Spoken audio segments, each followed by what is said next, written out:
ரீசெண்டாக நூசி ஐடிஎஃப் ட்ரஸ்ட்டில் உள்ள medical claim form தான் இது. இந்த மெடிக்கல் கிளைம் ஃபார்மில் என்ன இன்ஸ்ட்ரக்ஷன் கொடுத்துருக்காங்க அப்படின்னு சொல்லி பார்ப்போம். இந்த இன்ஸ்ட்ரக்ஷன் படி நம்ம எல்லா காப்பியுமே அவங்களுக்கு சென்ட் பண்ணிடணும். அதில் என்ன கேட்டிருந்தாங்க அப்படின்னா, நம்மளோட ஃபோட்டோ காப்பி ஆஃப் சிடிசி, அதே மாதிரி சீமேனோட ஃபோட்டோ, பாஸ்புக்கில் வந்து குறிப்பாக பிளாங்க் செக் லீஃப், அதுவும் என்ஆர்இ அக்கௌண்ட்டாக இருக்கக்கூடாது, என்ஆர்ஓ அக்கௌண்ட்டாக இருக்கணும். அது போக ஹாஸ்பிட்டல் பில்லு எல்லாமே ஒரிஜினல். அது மட்டும் இல்லாமல் இது வந்து நான் என்ன பண்ணியிருந்தேன் அப்படின்னா, ஒய்ஃப் டெலிவரிக்கு தான் கிளைம் பண்ணியிருந்தேன். அதுக்கு வந்து மேரேஜ் சர்டிஃபிகேட் கேட்டிருந்தாங்க.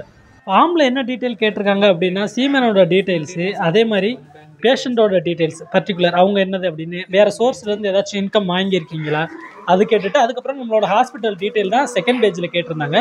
மேலே வந்து எல்லாமே ஹாஸ்பிட்டல் டீட்டெயில்ஸ், அதோட அட்ரஸ்ஸு, ஹாஸ்பிட்டல் நேம் எல்லாமே.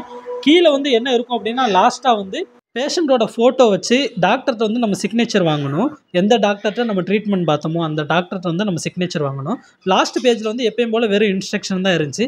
எல்லாருக்குமே என்ன கொஞ்சம் சிரமம் அப்படின்னா, நம்ம வந்து டாக்டர்கிட்ட சிக்னேச்சர் வாங்குறது கொஞ்சம் சிரமமாக இருக்கும். அதே மாதிரி தான் நம்ம எந்த ஹாஸ்பிட்டலில் ட்ரீட்மெண்ட் பார்த்தோமோ அந்த ஹாஸ்பிட்டலுக்கு போய் அந்த டாக்டர்கிட்ட அந்த நூசி கிளைம் ஃபார்மில் வந்து நம்ம சிக்னேச்சர் வாங்கணும். அது மட்டும் இல்லாமல் இது மாதிரி பிளாங்க் செக் லீஃப் இது மாதிரி கேன்சல்னு சொல்லி எழுதி அதையும் அட்டாச் பண்ணணும். ஏன்னா நம்மளோட பேங்க் டீட்டெயில் வந்து அவங்க கன்ஃபார்ம் பண்ணிக்கிடுவாங்க. இதை வச்சு நான் எல்லா டீட்டெயிலுமே ஒரு வழியாக கலெக்ட் பண்ணிட்டேன். என்னென்ன காப்பி கேட்டிருந்தாங்களோ எல்லாத்தையுமே எடுத்து வச்சுட்டேன். மெடிக்கலில் நம்ம மருந்து வாங்கினா அந்த பில்லு கூட மிஸ் ஆகக்கூடாது. ஏன்னா ரொம்ப கவனமாக அவங்களுக்கு சென்ட் பண்ணுறப்ப சென்ட் பண்ணணும். ஏன்னா அவங்க எல்லாமே செக் பண்ணுவாங்க.